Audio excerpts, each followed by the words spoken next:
जय हिंद, वंदे मातरम। आज हम कक्षा 10 विज्ञान का 9वां चैप्टर प्रकाश परावर्तन तथा अपवर्तन का अध्ययन करेंगे। इस लेसन का अगला टॉपिक हम पढ़ेंगे गोलीय दर्पण किसे कहते हैं। गोलीय दर्पण के बारे में हम जानेंगे कि गोलीय दर्पण किसे कहते हैं। तो हम गोलीय दर्पण जानने से पहले एक एक्टिविटी करते हैं। कौन सी एक्टिविटी करते हैं कि एक हम चम्मच लेते हैं और चम्मच में जब हम अपना ऐसा चेहरा देखते हैं तो इसमें हमारा ये चेहरा या हमारा ये प्रतिबिंब चम्मच में दिखाई देता है। तो ये प्रतिबिंब सीधा होता है और छोटा होता है। जैसे जैसे हम दूर ले जाते हैं वैसे ये प्रतिबिंब छोटा होता जाता है। फिर अब इस चम्मच को जब हम ऐसे उलट कर देखते हैं तो इस चम्मच में हमारा प्रतिबिंब कभी सीधा तो कभी उल्टा, कभी सीधा तो कभी उल्टा, कभी छोटा तो कभी बड़ा दिखाई देता है।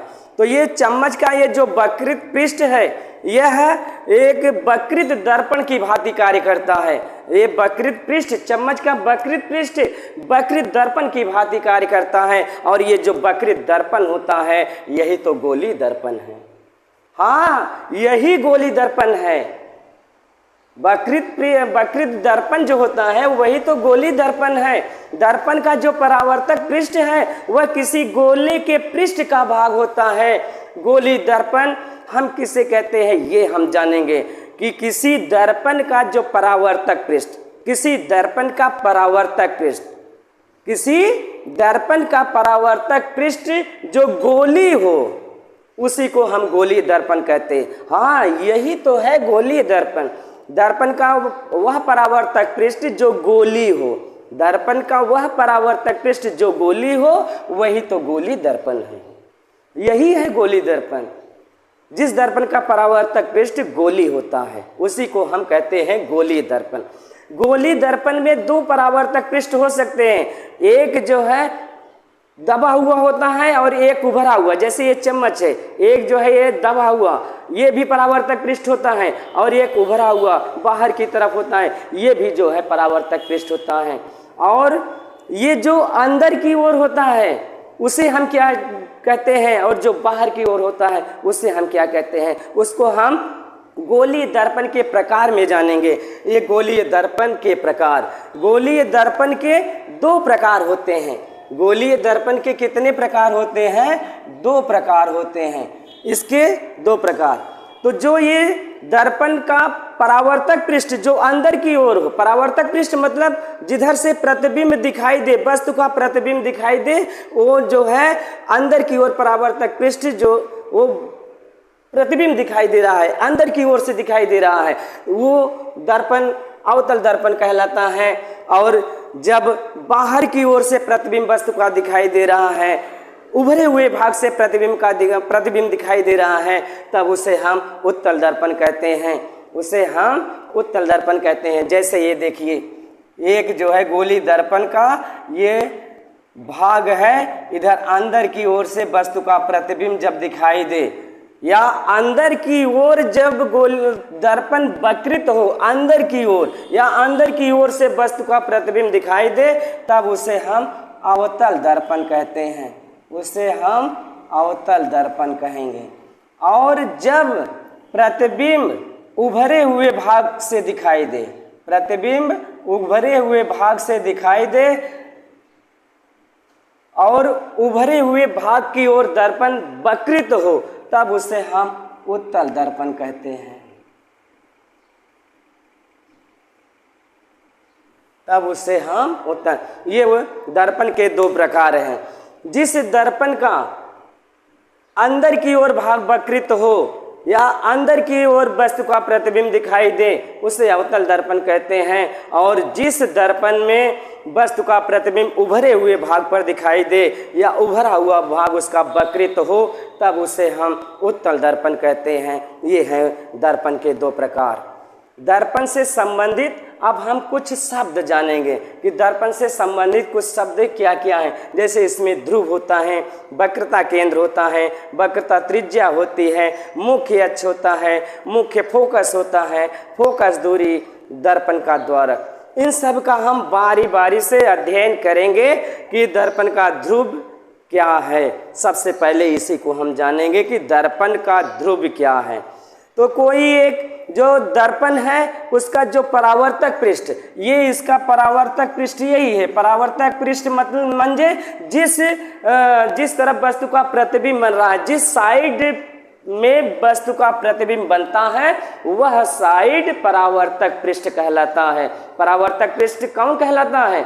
जिस साइड से वस्तु का प्रतिबिंब बन रहा है वो साइड दर्पण का परावर्तक पृष्ठ कहलाता है। तो सबसे पहले ये जानेंगे कि हम दर्पण का ध्रुव किसे कहते हैं।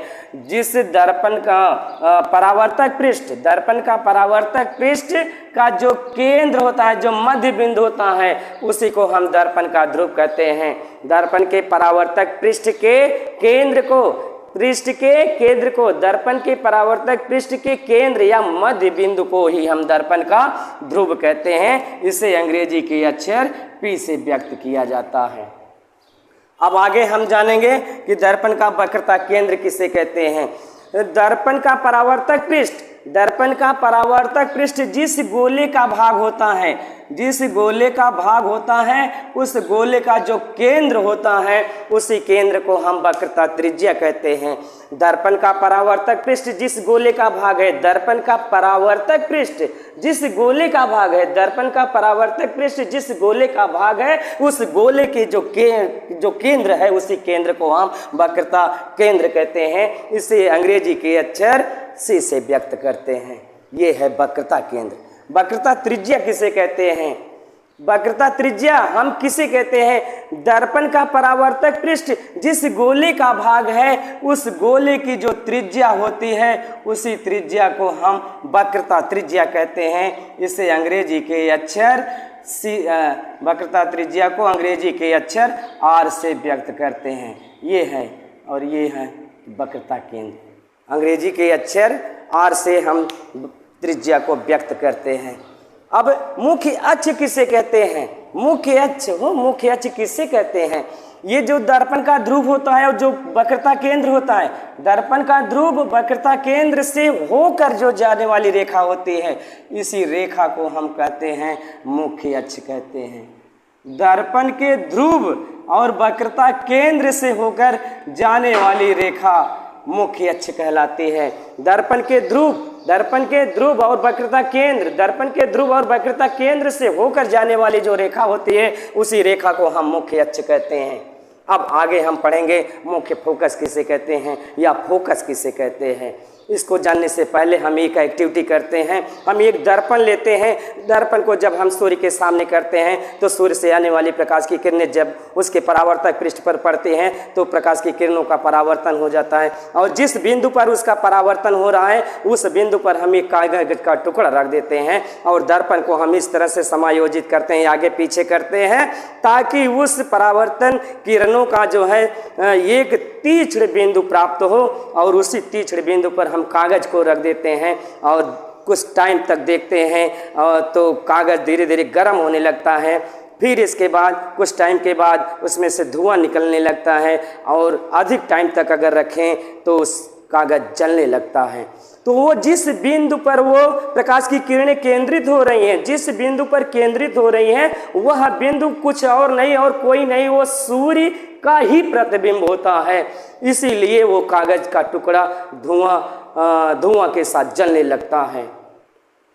तो वहीं पर वो जो प्रतिबिंब सूर्य का बन रहा है वही तो दर्पण का फोकस है, वही दर्पण का फोकस है। हम कह सकते हैं कि मुख्य अक्ष के समांतर जाने वाली प्रकाश की किरणें, अवतल दर्पण में मुख्य अक्ष के समांतर जाने वाली प्रकाश की किरणें परावर्तन के पश्चात मुख्य अक्ष के जिस बिंदु पर प्रतिच्छेदित होती हैं या मुख्य अक्ष को जिस बिंदु पर काटते हैं वही बिंदु तो दर्पण का फोकस कहलाता है, वही दर्पण का फोकस है।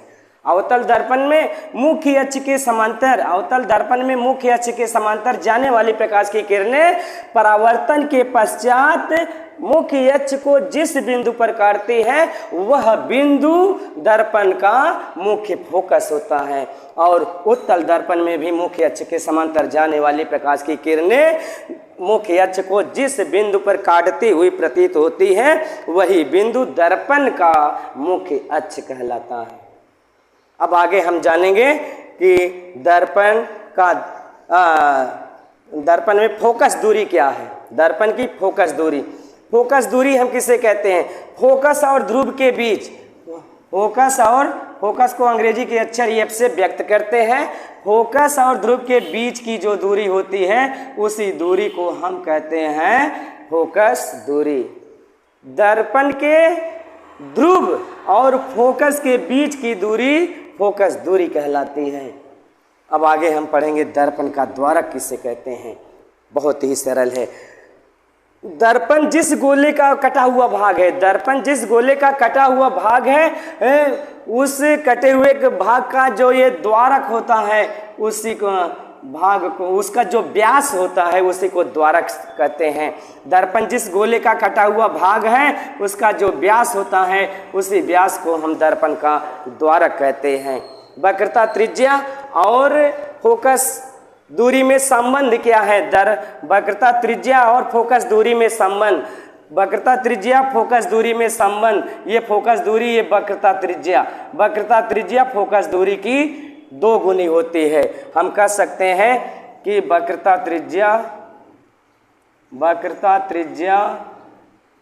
बराबर 2f, या हम कह सकते हैं r बराबर 2f। फोकस दूरी वक्रता त्रिज्या की आधी होती है। फोकस दूरी वक्रता त्रिज्या की आधी होती है। वक्रता त्रिज्या फोकस दूरी की 2 गुनी होती है।